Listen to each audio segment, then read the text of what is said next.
La vertu d'humilité. Je commence avec cette citation de Bossuet. L'orgueil est un mal caché, inhérent à nos entrailles, un vice qu'on respire avec l'air du monde. Fin de citation.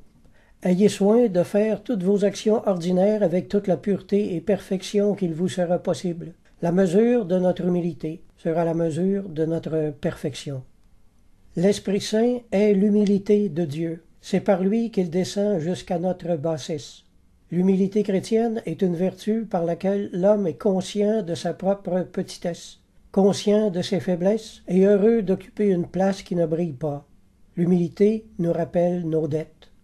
Il y a donc deux éléments dans l'humilité, la connaissance de sa petitesse et l'acceptation amoureuse de cette petitesse.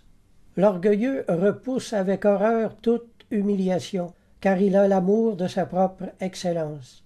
Il cherche à s'élever à ses propres yeux en parlant avec mépris des autres, et quand il est parvenu à s'aveugler lui-même, il se met en marche pour aveugler les autres. Mais les humbles ont toujours été les préférés de Dieu. Monseigneur Auguste Saudreau a écrit quelque chose de très beau et de très utile lorsqu'il nous arrivera de faire un examen de conscience, par exemple. Il a écrit cette prière. Jésus, doux et humble de cœur, exaucez-moi. Du désir d'être estimé, délivrez-moi, Jésus. Du désir d'être aimé, délivrez-moi, Jésus. Du désir d'être recherché, délivrez-moi. Du désir d'être loué, délivrez-moi. Du désir d'être honoré, délivrez-moi. Du désir d'être consulté, délivrez-moi. Du désir d'être approuvé, délivrez-moi. Du désir d'être ménagé, délivrez-moi. De la crainte d'être humilié, délivrez-moi.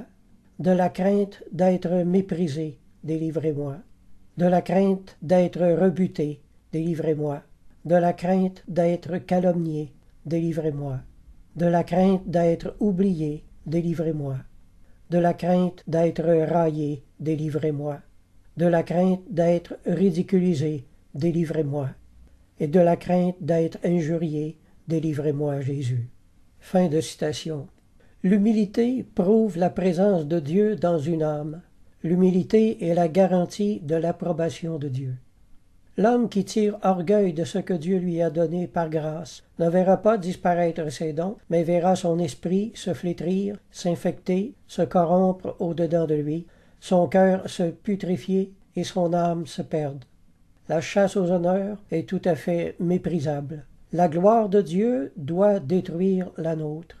Sans l'humilité, même la plus grande sainteté de vie n'est qu'une puanteur aux narines du Seigneur. C'est un fait humiliant de constater comment notre moi veut toujours occuper une place supérieure à celle qui lui revient. Ceux qui aiment paraître se donnent la première place, mais l'humble vassal connaît sa place et demeure dans l'ombre de son maître. Pour nous guérir, le Seigneur nous laisse d'habitude une faiblesse humiliante. La faiblesse n'est pas un péché. La faiblesse est l'ingrédient essentiel même de l'humilité. Si Jésus vous laisse faible, c'est pour vous protéger de l'orgueil. La faiblesse ne donne pas, mais l'orgueil, oui. Saint Bernard a écrit « Mettons-nous à la dernière place. Il n'y a pas de dommage à nous humilier et nous croire inférieurs à ce que nous sommes en réalité. Mais le danger est terrible et le mal très grand si nous voulons nous élever même d'un seul pouce au-dessus de ce que nous sommes et nous préférer ne fût-ce qu'à un seul homme. » Fin de citation. Si vous n'êtes pas doux et humble de cœur, vous n'êtes pas le disciple de celui qui est doux et humble de cœur. Également, l'humilité donne une acceptation amoureuse des afflictions. Elle rend la vie immensément plus facile et plus simple. L'humilité augmente la compréhension des choses d'en haut. Ceci dit, je ne traiterai pas plus longuement le sujet de l'humilité ici, parce que dans le passé, j'ai fait quelques messages assez complets à ce sujet. C'est un sujet très très vaste, alors je vais me contenter de vous donner les titres des messages où j'en parle. Vous les trouverez sur ma chaîne YouTube. Ce sont l'humilité, base de toute vraie spiritualité.